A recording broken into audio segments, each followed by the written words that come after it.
Yes, I'm locating the coil now. One moment, please.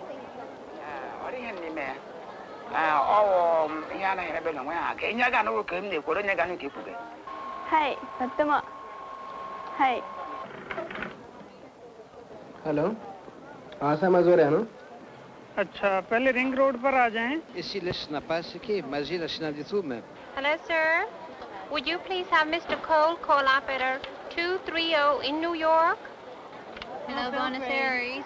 Would you ring me a number, please? Today, it is possible for people to communicate with one another almost anywhere on Earth.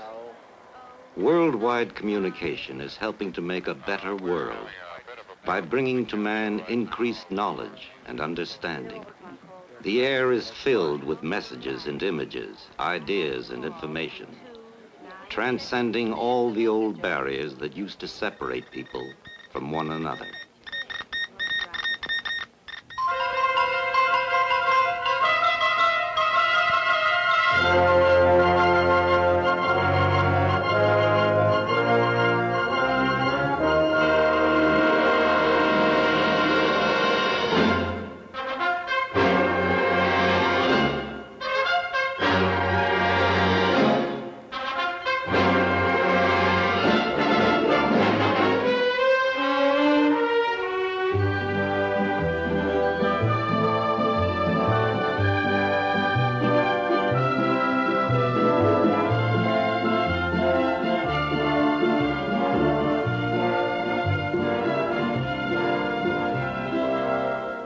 The fact that communication is a reality today is due in no small measure to the dream of one man, Alexander Graham Bell. Bell had many dreams. Like a handful of visionaries, he thought that man might actually fly.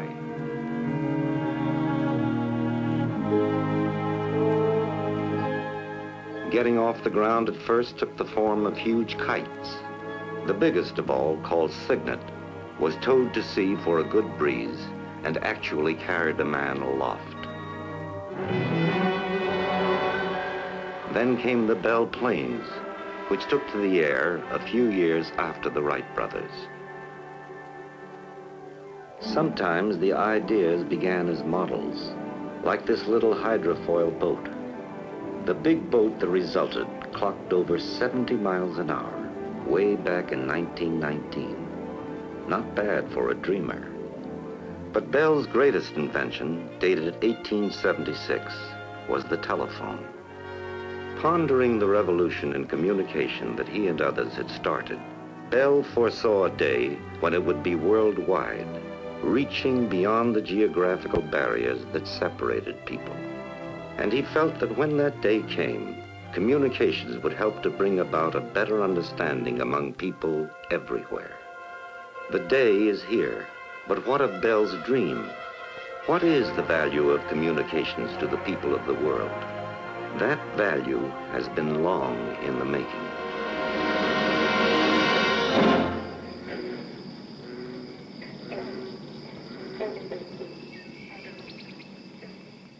Long before man, the air was filled with sounds, the sounds of communicating birds and reptiles, animals and insects.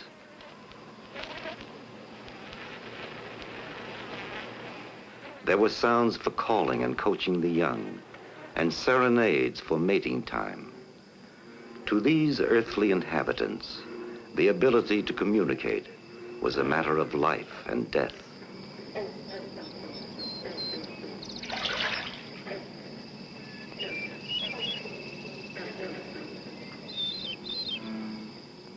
Our remotest ancestors undoubtedly talked to one another with sounds inherited from an animal world.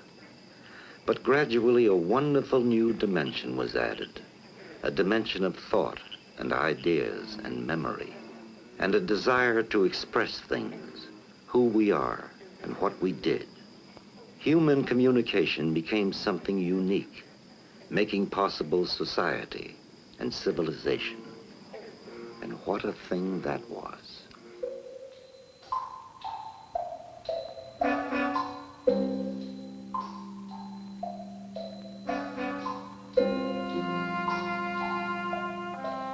Look at it here at Angkor, a monument to Buddhism in the jungle of Cambodia.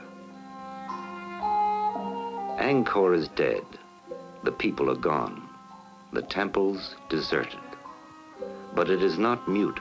The stones the people of Angkor carved still speak across the centuries, communicating an idea of who they were and how they lived.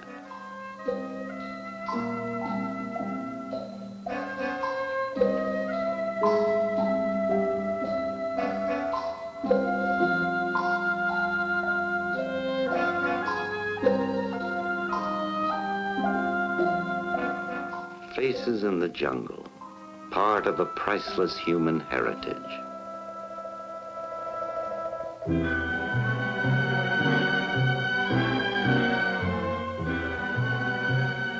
A city in the clouds, another part of that heritage. This is Machu Picchu, in the Andes of Peru, the sacred city of the ancient Incas. No more impregnable fortress was ever conceived.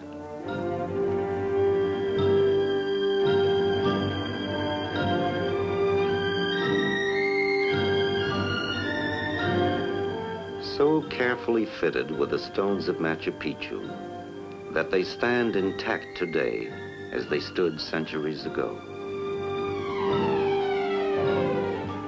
More than anything else, Machu Picchu is a symbol of man's ability to overcome a forbidding environment, an ability that has been communicated from age to age down through the centuries.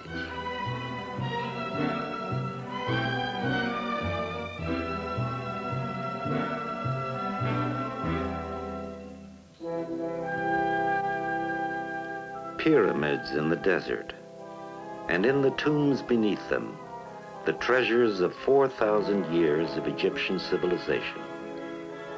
Egypt's greatest treasure was a collection of expressive symbols and pictures, the language of hieroglyphics. For here, writing flowered, an enduring contribution to human communication. In the tombs of the pharaohs, the images abound. It was as though by telling the whole story of life, life itself could somehow be preserved.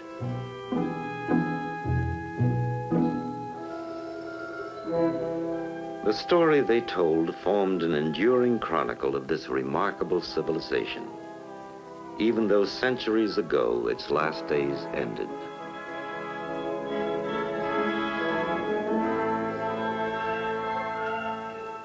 But even as Egypt was fading, a new day was coming to a tiny piece of land across the Mediterranean, Greece.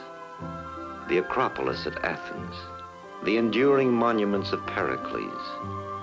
How much there was to commemorate, here where the human mind was set free from the age-old shackles of tyranny and superstition. The names that unbound it, Socrates and Aristotle, Plato and Aeschylus, and more. The very stones seem to echo with their thoughts. For the many, of whom each individual is but an ordinary person, are still better judges than a single man. The difficulty, my friends, is not to avoid death, but to avoid unrighteousness, for that runs faster than death.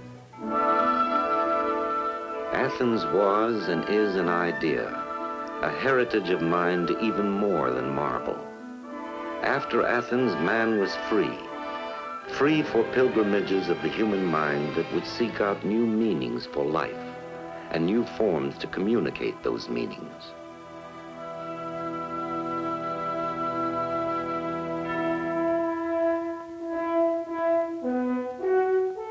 One of these meanings is expressed in the cathedral at Chartres, every part a mirror of medieval life.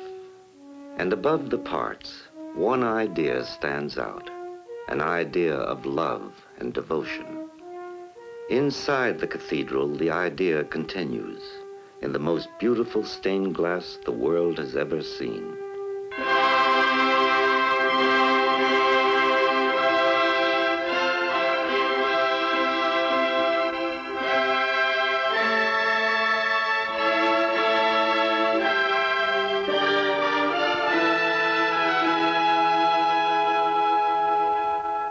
The windows of Chartres are virtually one magnificently illustrated Bible, adding a new dimension of color and elegance to human communication.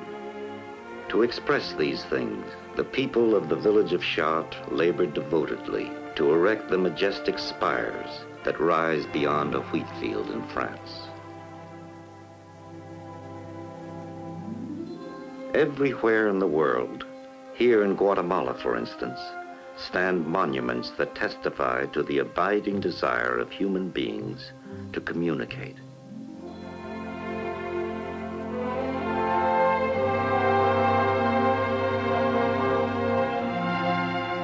In the past, this meant Inca to Inca, or Greek to Greek.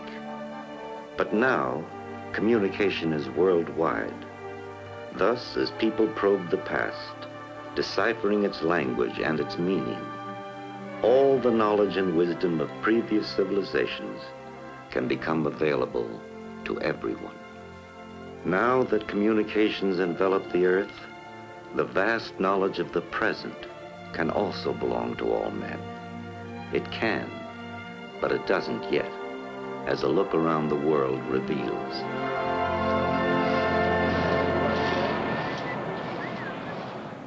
Nearly every traditional setting today bears the imprint of modern technology. Our world is a world of contrasts, the old and the new.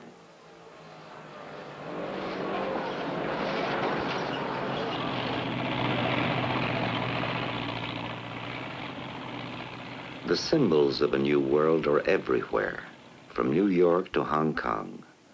This is no longer a civilization of just this valley or these plains. It has a new dimension. The Industrial Revolution has flowered, giving the world a potential that completely overshadows the power of all the laborers of Pharaoh. Such power is something quite new in the history of civilizations.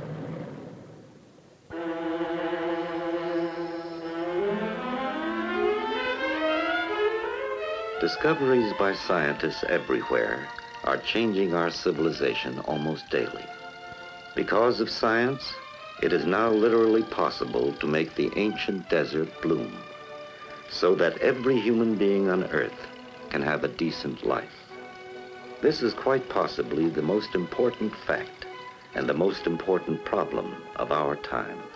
For now, people everywhere know this, even though it may not have come to pass in their village yet.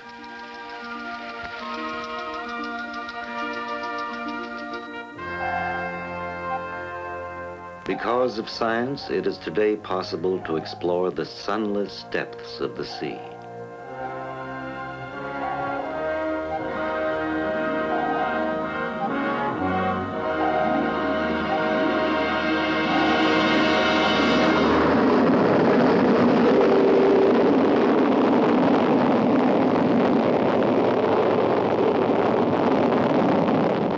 It is also possible to probe the far reaches of outer space.